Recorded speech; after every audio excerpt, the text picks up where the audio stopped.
Hello. Preface for this review. I paid money for my ticket. That means I get to shit all over this movie. That's how goods and services work. This is a free country. I just saw Imaginary. I never saw a trailer. I never saw anything to do with this movie. It's Wednesday. I just wanted to go out and I want to see more movies and review more movies, so here we are. Now, this video is going to be probably 15 minutes of just a guy in his car ranting. Not even ranting, rambling, ranting. I don't know. So be prepared for that. Not much editing gonna be happening here. So if you're Gen Z, sorry. If you're here for the ride, hello. Imaginary. This movie started off not insulting, and as it went on, it became insulting. How do things like this get made? First of all, if you want the short review, it sucks. Don't spend your money on it. The long review is, it's an embarrassment. You know, like everyone knows people, everyone that has a job, whether you're good at your job or not, whatever, but everyone knows someone that's worse than them at their job. Now, people like Christopher Nolan, Denis Villeneuve, who just did Dune, other directors, Spielberg, Scorsese, you know what? They're just good at what they do. And it's like someone that's good at their job. Then there's people that are just shit at their job, but they still got a job. That's every other director that makes movies. I didn't know a thing about this movie going in. I was one of 3 people in the cinema, which is really nice, by the way, because everyone was quiet. But to the point, the movie starts, there's opening credits, and I see a name pop up. Jeff Wadlow is the director. And I immediately chuckled to myself because I recognized the name from Kick-Ass 2. Now, Kick-Ass 2 sucked. I love Kick-Ass 1. Kick-Ass 2 sucks. Kick-Ass 1, Matthew Vaughn, someone with talent, vision. Kick-Ass 2, someone who sucks at their job. And it's been probably 10 years since Kick-Ass 2, and Jeff Wadlow, you still suck. I'm going to talk about being a director first of all, alright? You have a chance to make a lot of money, to put your stamp on the film industry, right? You don't just sort of stumble into directing. It's not something you just, I guess I'll direct. I guess I'll just direct big Hollywood movies. You don't just stumble into that. So it boggles my mind when people get these jobs, even though this movie is nothing, you're still making Hollywood movies. Okay, for Blumhouse. It's something. How do you go through the years of production and just everything is mediocre? How do you do that? If you got me in there, I'm saying, I'm making a horror movie, I'm gonna make the most original, avoid cliches, epic, fast-paced, thrilling, actually scary horror movie I can make. I'm putting blood, sweat, and tears into every detail, every monster design, every set detail, every camera movement, every single decision. These people don't. They don't care about anything but just doing their job. They don't try. So it makes sense when you watch a Christopher Nolan movie and there's some effort on the screen, everyone goes, oh, it's a fucking masterpiece. That's how it works. Because we're so conditioned to seeing absolute dog shit. Okay. So, this movie starts off, and forgive me if I can't remember anything. I just come out of this thing, and it's all just gone. Okay? I'm going to tell you about the things that stood out to me. Full spoilers. Starts and we're introduced to a scary sequence at the start that really has no context to anything. The monster designs suck, And then we wake up and we're introduced to our main character, can't remember her name, and her husband, can't remember his name, and they have no chemistry. It feels like, you know, two actors in an acting class. Hee hee ha ha. We don't have chemistry, but we're trying to do our best. That's what it felt like. And then we're introduced to the fact that they're moving house, and they move into a house. Why does every horror movie have to have a house and a little creepy girl? And cliche after cliche after cliche, she gets an imaginary friend, and we find out it's not just imaginary, it's a demon, or whatever the hell this thing was. I don't know where to go with this. It's just every cliche you've ever seen. The camera pans away. Oh, I fucking wonder what's gonna be there when the camera pans back. Jump scare. If you construct a horror movie and you rely on the editor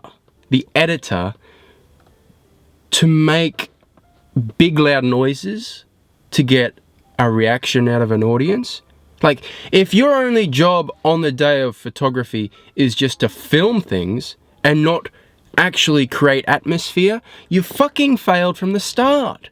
You have. I'm sorry. Anyone can do that. I can take my camera and go, boom, loud noise. And you will jolt because it's a human reaction to jolt at loud, startling noises. That's not scary. It's not horror. You have not done your job. You failed on day one. You failed. And I don't want to tear down the people that are actually doing their job and getting paid. Nothing against the actresses, the actors. They all did a fine job, except for the teenage girl. Oh, there's a teenage girl in this movie too. Because of course there is. Of course there is. And she's got an attitude because of course she does. It wouldn't be a horror movie without a teenage girl with an attitude. She was the weakest actress, but I'm not going to put the people down that did their jobs. You know, like, being a director is more than just doing a job. You are it. You are the direction of everything. So, you know, when a cinematographer puts a light on someone and does their job, that's doing their job. How much more could I expect from them when the director isn't asking for more? See, that's the difference between shitting on crew and the director. There's a difference, okay? I can't shit on any of the actors because, I mean, for the most part, they did their job. There's one old woman in this. I gotta Google this. Bear with me. I know her from somewhere. Is that Ellen Burstyn? Imaginary cast. Who is it? Betty Buckley. Is this the woman that was in The Happening? Because that's what I was thinking when I was watching it. No. Yes, it is! That's how I was laughing. Come to steal from me? Come to murder me in my sleep? What? No. Planning on stealing something? No, ma'am, we're not. Plan on murdering me in my sleep? What? No. That's this woman. Why would you cast a woman that was in The fucking Happening? In like one of the most iconic bad scenes of all time. Anyway, she's in this movie.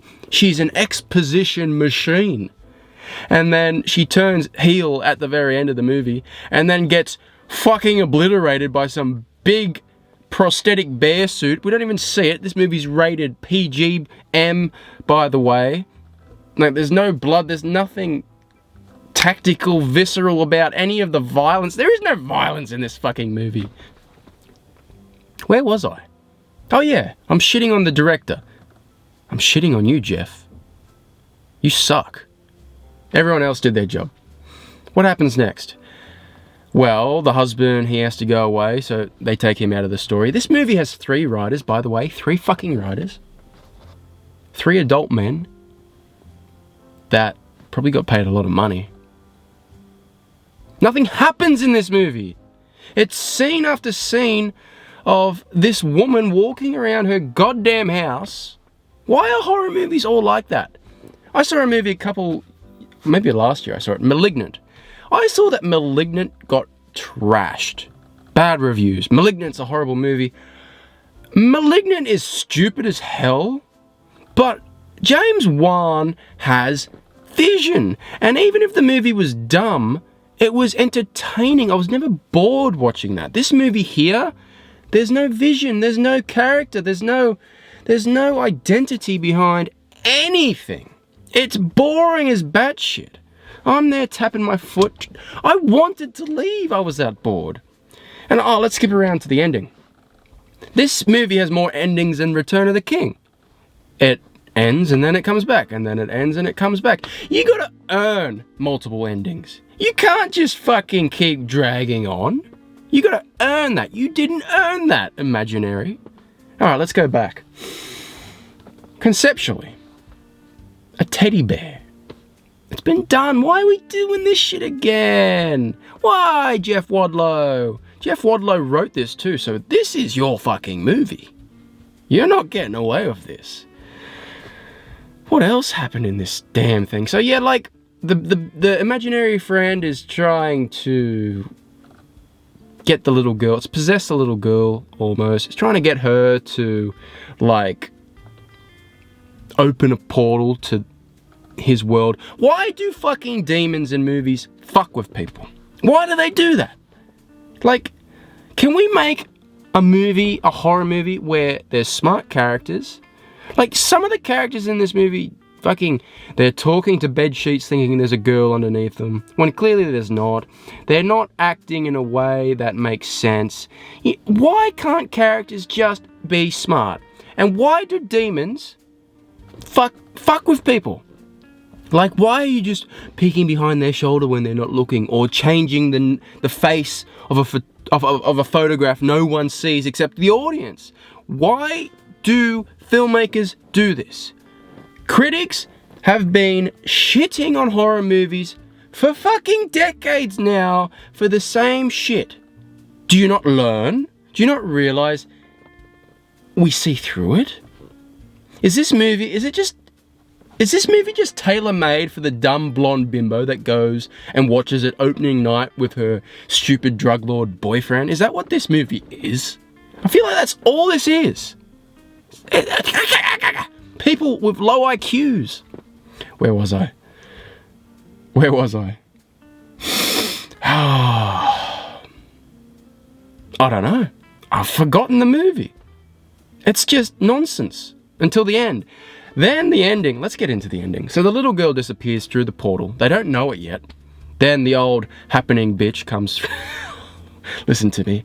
You're not a bitch. The old happening lady, the old hag, comes in. Exposition dump. She's gone through a portal, and I know this because... Okay, great. They open a portal in the basement.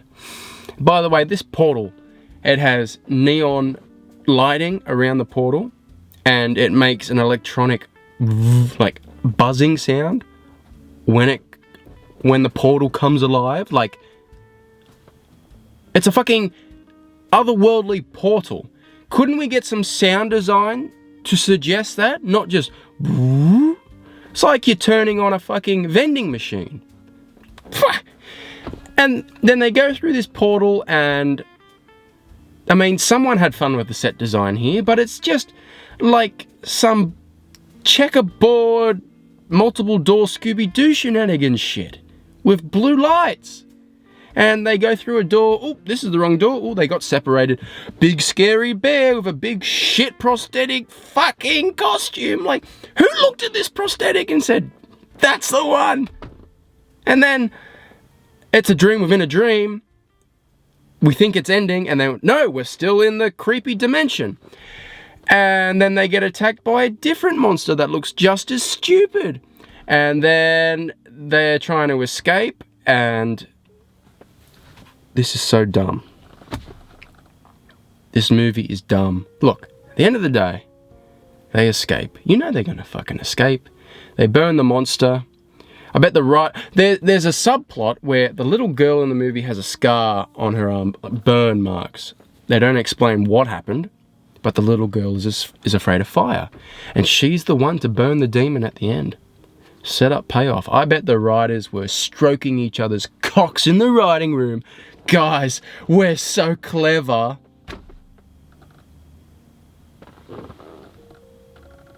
I don't think you're clever. I think you're all Not even gonna say it. I don't know what else to say. I don't think I should say anything else. It's the biggest piece of dog shit. I can't believe I saw it. Did anyone watch my most recent video, the NPC? I think they're quite funny, this new concept. No one watched it. Please go watch that. And please like, comment, and subscribe. Help me with the algorithm. I hate asking for this, but you gotta help me out. The channel needs to grow. I'm making good content. I'm making fun content. Things could be bigger, more popular, and I need your help. Like, comment, subscribe. Even if your comment is nothing, just comment. Like the video. Just do it. Please and thank you. Now, back to my conclusion. I don't have a conclusion. My brain hurts. It's getting late. I need to go to bed. Imaginary. Blumhouse, you suck. Jeff Wadlow, you suck. This movie sucks. Bye.